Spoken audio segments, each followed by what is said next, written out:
नमस्कार। खबरें झारखंड में आपका स्वागत है। मैं हूं ज्ञानेश्वर प्रसाद श्रीवास्तव और अब समाचार विस्तार से। प्रधानमंत्री नरेंद्र मोदी कल राजस्थान और गुजरात के दौरे पर रहेंगे। राजस्थान में वे जोधपुर हवाई अड्डे की नई टर्मिनल बिल्डिंग का उद्घाटन करेंगे और अत्याधुनिक उड़ान योजना की शुरुआत भी करेंगे। प्रधानमंत्री राजस्थान के बालोतरा में विभिन्न विकास परियोजनाओं का उद्घाटन और शिलान्यास भी करेंगे। वे पचपदरा में भारत के पहले ग्रीनफील्ड रिफाइनरी कम पेट्रोकेमिकल कॉम्प्लेक्स राष्ट्र को समर्पित करेंगे। प्रधानमंत्री जयपुर मेट्रो रेल परियोजना के दूसरे चरण की आधारशिला भी रखेंगे। शाम को प्रधानमंत्री गुजरात के साणंद पहुंचेंगे, जहां वे सेमीकंडक्टर असेंबली और टेस्टिंग सुविधा का उद्घाटन करेंगे। करणी सेना से जुड़े हिमांशु सिंह हत्याकांड और विधि व्यवस्था को लेकर भाजपा के जमशेदपुर बंद का व्यापक असर देखा जा रहा है। वाहनों का परिचालन पूरी तरह से ठप है और सड़कों पर सन्नाटा पसरा हुआ है। पेट्रोल पंप समेत सभी व्यापारिक प्रतिष्ठान भी स्वतः स्फूर्त बंद हैं। इस बंद को आजसू पार्टी और जदयू समेत कुछ अन्य पार्टियों ने भी अपना समर्थन दिया है। गौरतलब है कि पिछले दिनों पुलिस गश्ती वाहन के समीप हिमांशु सिंह की हत्या कर दी गई थी। भाजपा नेताओं ने विधि व्यवस्था और पुलिस की कार्यशैली पर सवाल उठाते हुए यह बंद बुलाया है। लाहौल में भाजपा के बंद से जीवन ठहर सा गया है और लोगों ने स्वतः स्फूर्त इसे अपना समर्थन दिया है। प्रशासन की ओर से सुरक्षा के व्यापक प्रबंध किए गए हैं और ज्यादा जानकारी दे रहे हैं जमशेदपुर से हमारे समाचार प्रमुख। जमशेदपुर में बढ़ते अपराध और हिमांशु सिंह हत्याकांड के विरोध में पूरा शहर आज स्वतः स्फूर्त बंद नजर आ रहा है। आप देख सकते हैं कि लौह नगरी की ये जो सड़कें, यहाँ पर लगातार गाड़ियां आती जाती रहती थी, मिनी बसों का परिचालन खूब बड़े स्तर पर होता था। वो शहर आज एक तरीके से थमता हुआ नजर आ रहा है। साकची, गोलपुरी, बर्मा माइंस, तीन प्लेट, टेलको, बारीडी जैसे तमाम जो इलाके हैं, आप देख सकते हैं कि ये जो चौराहा काफी भीड़ भाड़ वाला इलाका होता था, आज एक तरीके से सुनसान और वीरान पड़ा हुआ है। एक आध दो गाड़ियों को छोड़कर, मोटरसाइकिल सवारों को छोड़कर ज्यादातर जो सड़कें हैं वो पूरी तरीके से बंद नजर आ रही है और दुकान तो एकदम से ही वीरान पड़े हैं। सुबह से ही भाजपा के जो कार्यकर्ता थे और एनडीए के जो दूसरे दल है, आजसू पार्टी, चाहे हम कहें सरयू राय के समर्थित जो समर्थक है, तमाम लोग सुबह सड़कों पर उतरे और उसके बाद उन्होंने पूरे शहर को एक तरीके से बंद कर दिया। और उसका नजारा आप देख सकते हैं कि जमशेदपुर की इन सड़कों पर साफ तौर पर दिख रहा है। लोगों का सीधा आरोप है कि कानून व्यवस्था की जो स्थिति है वो जमशेदपुर में लगातार बिगड़ रही है और हिमांशु सिंह की जो हत्या हुई है उसमें कहीं ना कहीं पुलिस और प्रशासन पर कार्रवाई होनी चाहिए। और उसके विरोध में ये यहाँ पर बंद आज भाजपा समर्थकों ने, एनडीए समर्थकों ने बंद किया है और उस बंद का निश्चित तौर पर असर दिखा है। बंद को देखते हुए जिला प्रशासन की ओर से भी विशेष इंतजाम किए गए हैं। जो तमाम चौक चौराहे हैं वहाँ पर इस तरीके से जो हम कह सकते हैं सुरक्षा बलों की तैनाती की गई है और लगातार पुलिस बल जो है वो लगातार सभी चौक चौराहों पर जो है वो तैनात है और लगातार उनके द्वारा गश्त भी किया जा रहा है ताकि किसी भी तरह की व्यवस्थाएं जो है वो पटरी से ना उतरे और लोगों को भी बहुत परेशानी ना हो। लेकिन जिस तरीके से बंद का ऐलान किया गया है उसका असर निश्चित तौर पर दिख रहा है और लोग भी सीमित संख्या में ही घरों से बाहर निकल रहे हैं और लगातार पुलिस प्रशासन की ओर से भी ये कोशिश हो रही है कि लोगों को परेशानी ना हो। इसके लिए जगह जगह इनकी तैनाती भी की गई है। जमशेदपुर के तमाम पेट्रोल पंप है उसको भी आज लोगों ने बंद कर दिया है। यहाँ पर पेट्रोल पंप भी बंद है, दुकानें बंद है और ज्यादातर सड़कों पर जहाँ भीड़ भाड़ हुआ करती थी, बाजारों में भीड़ भाड़ हुआ करती थी, वो भी पूरी तरीके से बंद नजर आ रहे हैं। तो हम कह सकते हैं कि जमशेदपुर में ये बंद का जो असर है वो काफी असर देखने को मिल रहा है और निश्चित तौर पर लोगों में जो आक्रोश है उसका भी लोगों ने यहाँ पर प्रदर्शन किया है। जमशेदपुर से डीडी न्यूज के लिए मैं दिवाकर कुमार। भाजपा नेताओं ने बंद को अभूतपूर्व बताया है। स्थानीय सांसद विद्युत वरण महतो भी आज सड़कों पर उतरे और विधि व्यवस्था को लेकर राज्य सरकार पर जमकर निशाना साधा।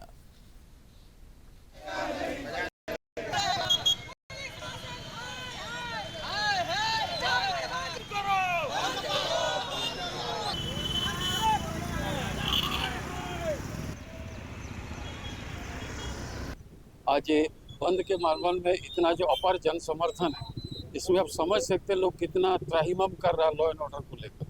तो आज उसी का विरोध में आज जो हमारे भारतीय जनता पार्टी महानगर बंद का आह्वान किया। आप देखिए, स्वेच्छा से किसी को बोलना नहीं पड़ रहा, स्वेच्छा से पूरा दुकान बंद है, कहाँ जोर जबरदस्ती नहीं है।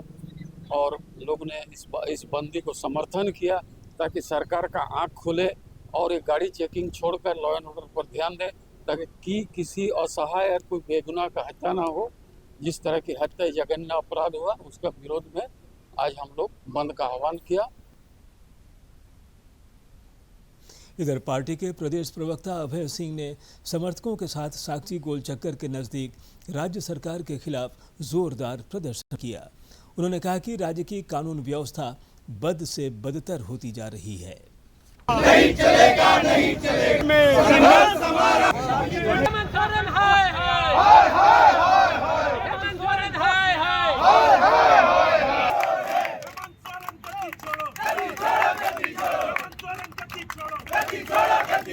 या तो हेमंत सोरेन जी को चुनौती है कि जमशेदपुर के इतिहास में पहली बार यह घटना घटी कि कोई आईपीएस ऑफिसर का लोगों ने डिमांड नहीं किया था कि आईपीएस ऑफिसर को बदल दो। लोगों ने कहा था इंसाफ चाहिए, हमें न्याय चाहिए। जनता ने कहा हमें इंसाफ दो, लेकिन एसपी को तबादला करके वो प्रमाणित हो गया कि आप जानते थे यहाँ क्राइम हो रहा है, आप जानते थे कि गलत चीज़ों का कारोबार हो रहा है। आज जमशेदपुर में साक्षी को आप देख रहे हैं बंदी। मैं एक गली में गया, मैं तो कल धन्यवाद यात्रा में गया था, मैं कोई बंद कराने नहीं गया था। धन्यवाद यात्रा की आपने बंद कर दिया, हम हाथ जोड़ करके आपको धन्यवाद देना चाहते हैं। मुख्यमंत्री हेमंत सोरेन ने जन सरोकार के कुछ मामलों पर फिर संज्ञान लिया है। सोशल मीडिया पर मामला सामने आने पर मुख्यमंत्री ने बोकारो उपायुक्त को कार्रवाई के निर्देश दिए हैं।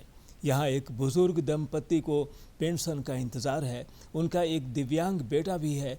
एक अन्य मामले में मुख्यमंत्री ने गुड्डा में झोपड़ी में रहने को विवश एक परिवार की स्थिति पर संज्ञान लेते हुए उपायुक्त को इस परिवार को हर संभव मदद पहुंचाने की हिदायत दी। ग्रामीण विकास मंत्री दीपिका पांडेसी ने श्रमिकों के हितों को सर्वोच्च प्राथमिकता बताया है। रांची में पत्रकारों से बातचीत में उन्होंने कहा कि विकसित भारत जी राम जी योजना झारखंड में भी लागू करने का निर्णय लिया गया है। केंद्र सरकार इस पर सहमति ले।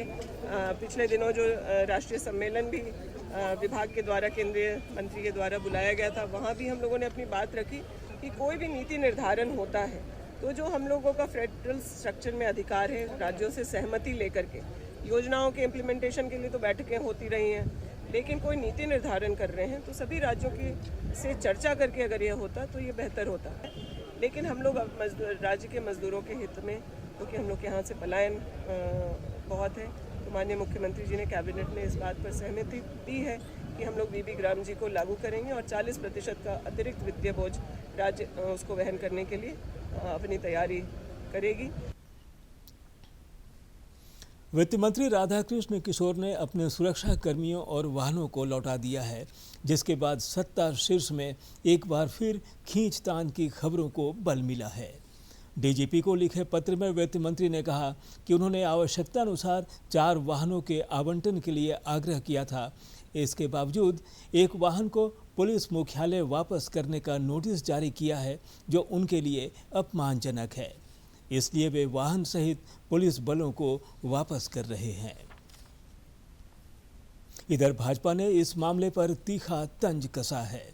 पार्टी के प्रदेश प्रवक्ता अजय शाह ने कहा कि वित्त मंत्री का यह फैसला सुनकर लगा कि शायद वीआईपी कल्चर छोड़ने की मिसाल पेश की जा रही है, लेकिन मामला कुछ और ही निकला।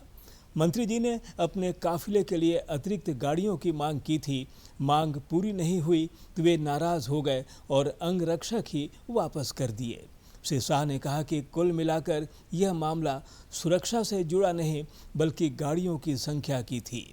झारखंड में मंत्री हो या अधिकारी, अधिकांश अब भी सामंती मानसिकता से बाहर निकलते नहीं दिखते। नेता प्रतिपक्ष बाबूलाल मरांडी ने अनुबंध कर्मियों के लंबित मानदेय भुगतान मामले पर राज्य सरकार को निशाने पर लिया है। उन्होंने आज एक सोशल मीडिया पोस्ट में कहा कि हेमंत सरकार अनुबंध कर्मियों के साथ बंधुआ मजदूर जैसा व्यवहार कर रही है।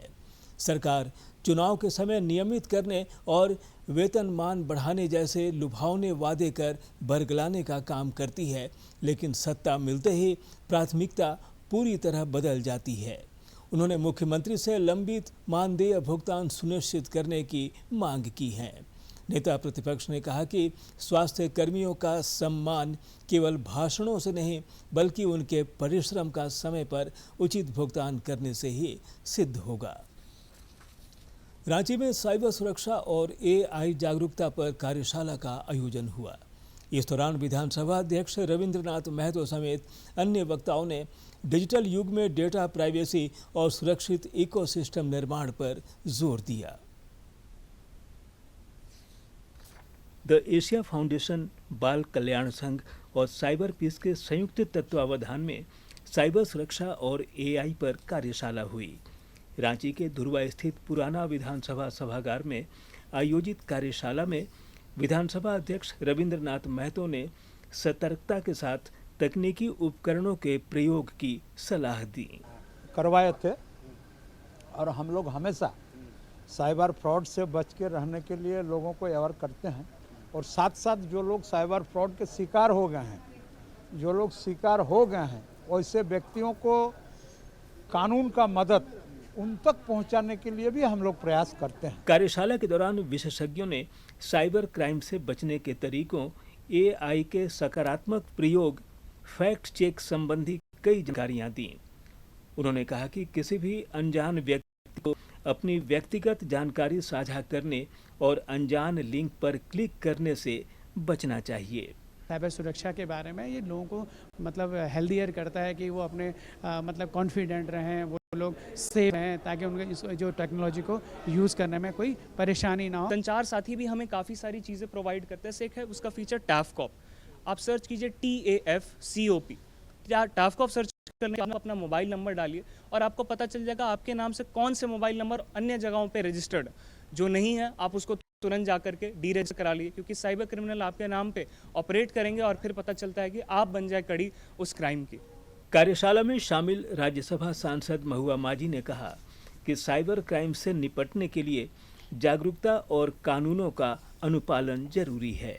वहीं विधायक नवीन जायसवाल ने कहा कि सतर्कता से साइबर क्राइम से निपटा जा सकता है। ऐसे ही अगर आगाह करने का मौका मिल जाए, जागरूक कर दिया जाए तो निश्चित रूप से वो ठगे नहीं जाएंगे, उनके पैसे, गाढ़ी कमाई के पैसे भी बर्बाद नहीं होंगे या उन्हें डराया धमकाया नहीं जाएगा। अभी रांची में कुछ साइबर फ्रॉड लगातार रंगदारी मांग रहे हैं, जबकि वो किसी और का नाम लेके रंगदारी मांगते हैं, वो है ही नहीं, क्रिमिनल का नाम लेके डराते हैं, लेकिन एक्चुअली वो लोग नहीं कर रहे हैं, कर कोई और रहा है। तो इस तरह की होती है, हम लोगों के पास इस तरह के से लोग बताते हैं, हम लोग पुलिस से बात करके उनको राहत देने की कोशिश करते हैं। छोटी छोटी बातों पर लोग नज़रअंदाज करते हैं, जिसका खामियाजा लॉन्ग टर्म भोगना पड़ता है। चाहे पासवर्ड के बाद फिर पासवर्ड, चाहे वो कैमरा हो, चाहे वो आपका मोबाइल हो, चाहे ईमेल हो। आज के समय में आप जितना अवेयर रहेंगे, आप उतना फ्रॉड से बचेंगे। साइबर अपराध के बढ़ते मामलों और कृत्रिम बुद्धिमत्ता के तेजी से बढ़ते इस्तेमाल के बीच इस तरह की कार्यशालाएं लोगों को जागरूक और तकनीक के प्रति जिम्मेदार बनाने की दिशा में अहम पहल मानी जा रही है। रांची से DD न्यूज़ के लिए सहयोगी विकास कुमार के साथ प्रणय प्रबोध की रिपोर्ट। राज्य में मतदाता सूची के विशेष गहन पुनरीक्षण अभियान SIR की प्रक्रिया जारी है। BLO घर घर पहुंचकर वोटरों को एन्यूमरेशन प्रपत्र उपलब्ध करा रहे हैं। विधानसभा में भाजपा के मुख्य सचेतक नवीन जायसवाल ने भी आज यह प्रपत्र प्राप्त कर इसे भरकर जमा किया। उन्होंने सभी वोटरों से इसमें सक्रिय भागीदारी का आग्रह किया ताकि त्रुटि रहित मतदाता सूची बनाई जा सके। SIR को लेकर राजनीतिक दल भी सक्रिय हैं। इस सिलसिले में कांग्रेस की बैठक रांची के कांके इलाके में हुई। इस दौरान पार्टी के प्रदेश प्रभारी समेत अन्य नेता मौजूद रहे। मौके पर SIR से जुड़े विभिन्न पहलुओं पर विस्तृत चर्चा हुई। साथ ही संगठन को और अधिक सशक्त बनाने तथा जनहित के मुद्दों पर कांग्रेस की प्रतिबद्धता को मजबूती से आगे बढ़ाने का संकल्प लिया गया। पत्र सूचना कार्यालय पीआईबी की पहल पर जमशेदपुर में मीडिया कार्यशाला वार्तालाप का आयोजन हुआ।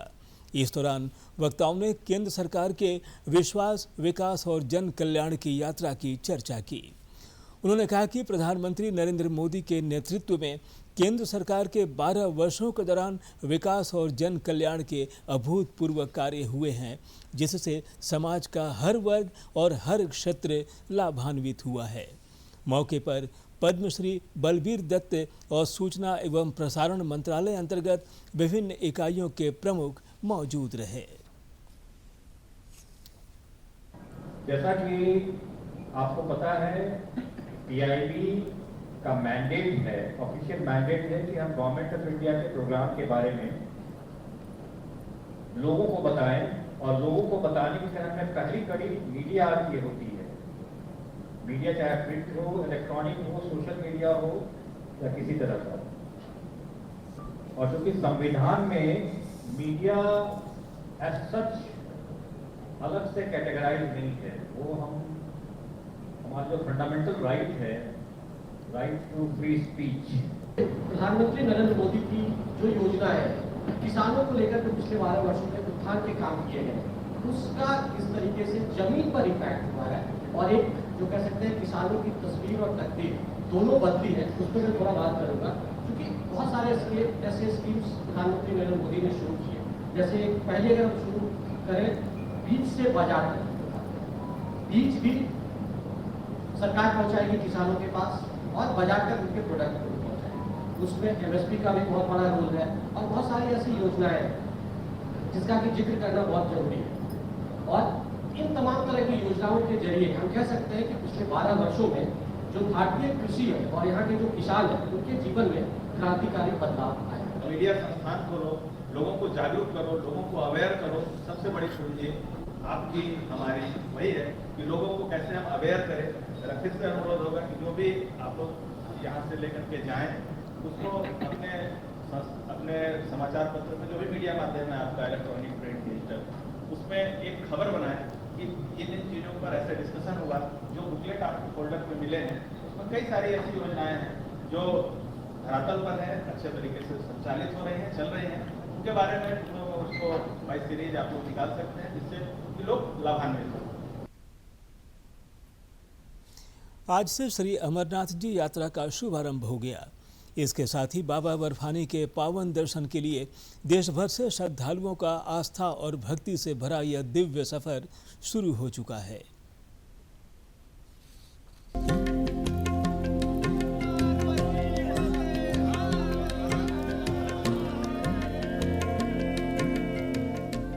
हर साल लाखों श्रद्धालुओं की आस्था उन्हें खींच लाती है हिमालय की गोद में, बाबा बर्फानी के दरबार में।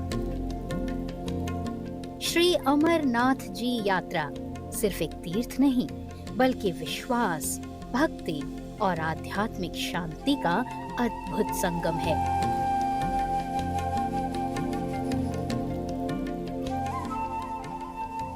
मान्यता है कि इसी पवित्र गुफा में भगवान शिव ने माता पार्वती को अमरत्व का रहस्य सुनाया था। हिम से बनने वाले प्राकृतिक शिवलिंग श्रद्धालुओं के लिए आस्था का सबसे बड़ा प्रतीक माना जाता है।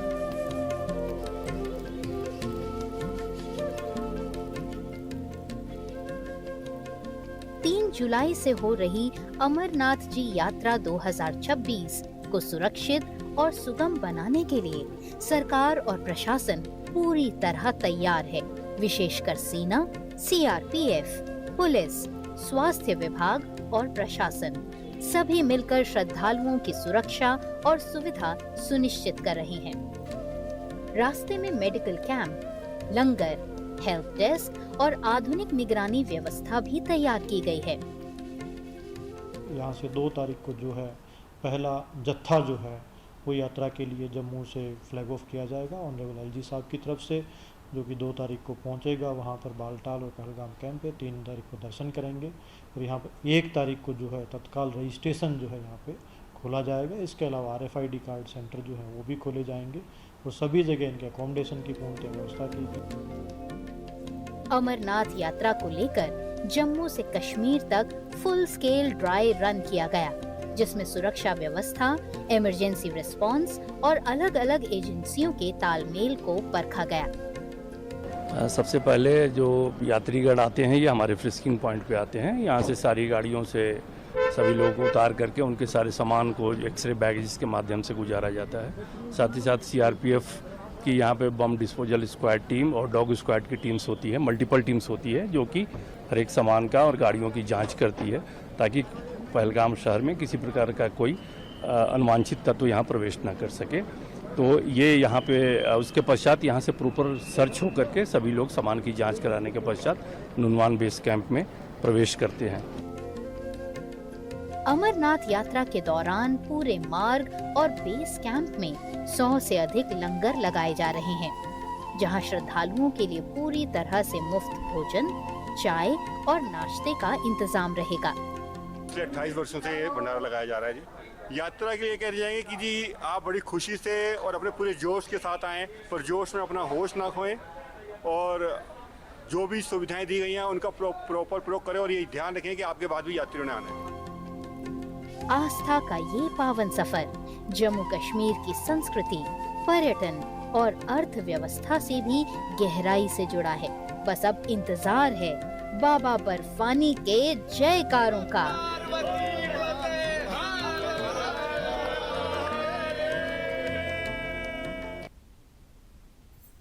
प्रधानमंत्री नरेंद्र मोदी ने समस्त शिव भक्तों को पावन पुनीत श्री अमरनाथ यात्रा के शुभारंभ की अनंत शुभकामनाएं दी हैं।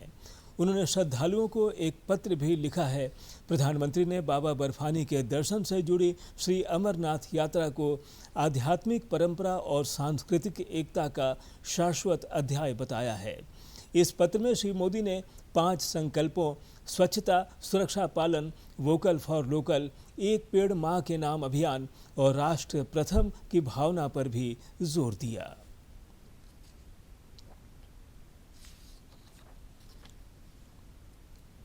उन्होंने पत्र में लिखा, प्रिय श्रद्धालु, हर हर महादेव, जय बाबा बर्फानी। जम्मू कश्मीर में पवित्र अमरनाथ यात्रा में सम्मिलित होना अपने आप में बहुत बड़ा सौभाग्य होता है। ज्येष्ठ पूर्णिमा के दिन हुई प्रथम पूजा के साथ ही भक्तों के लिए बाबा बर्फानी के दर्शन का क्रम शुरू हो जाता है। देश के कोने कोने में श्रद्धालु इस पावन यात्रा में सम्मिलित होने के लिए तत्पर रहते हैं। हर वर्ष बाबा बर्फानी के प्रत्यक्ष दर्शन का ये अवसर लाखों शिव भक्तों के लिए जीवन का एक अत्यंत शुभ और अविस्मरणीय अनुभव होता है। मैं इस वर्ष यात्रा के इस अवसर पर आप सभी शिव भक्तों को अपनी हार्दिक शुभकामनाएं देता हूं। बाबा अमरनाथ के दर्शन की ये यात्रा भारत की आध्यात्मिक यात्रा परंपरा का एक शाश्वत अध्याय है। हर वर्ष पूरे विश्व से सनातन संस्कृति को मानने वाले लाखों श्रद्धालु इस यात्रा में सम्मिलित होने के लिए जम्मू कश्मीर पहुंचते हैं। अलग अलग प्रांतों से अलग अलग भाषाएं बोलने वाले और विविध परंपराओं को मानने वाले लोग महादेव के दर्शन का संकल्प लेकर इस यात्रा को पूरा करते हैं। बीते कई दशकों से श्री अमरनाथ जी श्राइन बोर्ड और जम्मू कश्मीर सरकार बहुत कुशलता और सेवा भाव से यात्रा का प्रबंधन करते आ रहे हैं। इसके साथ ही यात्रा को सुरक्षित संपन्न कराने में हमारे प्रशासन और सुरक्षा बलों की भी बहुत बड़ी भूमिका रहती है। इस वर्ष भी हजारों साथी इस दायित्व का निर्वहन कर रहे हैं। मैं इस अवसर पर भारतीय सेना, CRPF, Jammu Kashmir police, ITBP, BSF, NDRF, स्वास्थ्य सेवाओं से जुड़े चिकित्सकों और कर्मियों, प्रशासन के अधिकारियों, सफाई मित्रों तथा भक्तों की सेवा में जुटे हर साथी का हृदय से अभिनंदन करता हूं। इन 2 महीनों के दौरान बाबा बर्फानी के पवित्र धाम में भारत की विविधता में एकता का अद्भुत स्वरूप भी देखने को मिलता है। बाबा बर्फानी के धाम की ये यात्रा हमें जम्मू कश्मीर के आतिथ्य भाव और देश भर से आए भक्तों के समर्पण का भी दर्शन कराती है। यात्रा के हर आयोजन में जम्मू कश्मीर के हजारों स्थानीय नागरिक श्रद्धालुओं का आत्मीय स्वागत करते हैं। देश के अलग अलग हिस्सों से आने वाले असंख्य भक्त भी पवित्र गुफा और यात्रा मार्गों पर भंडारों और लंगरों का संचालन करते हैं।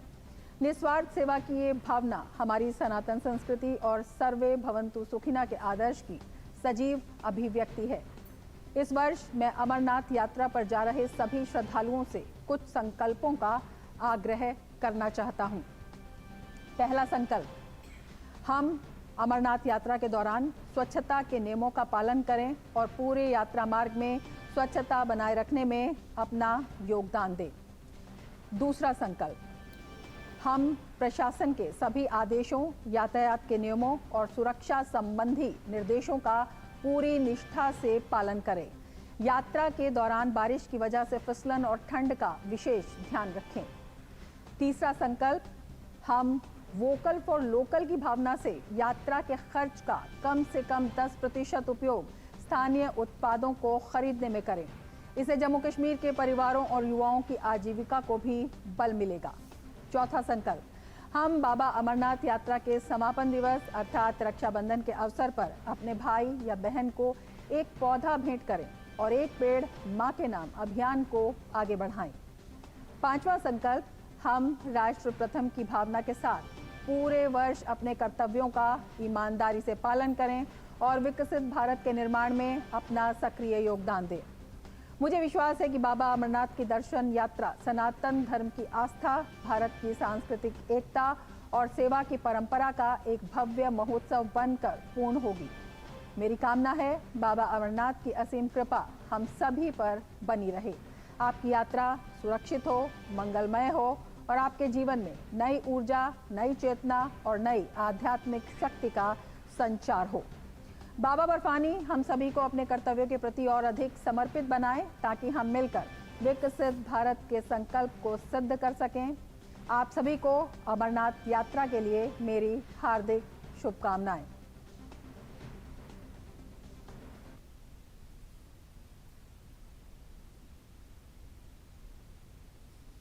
और अब अंत में मुख्य समाचार एक बार फिर।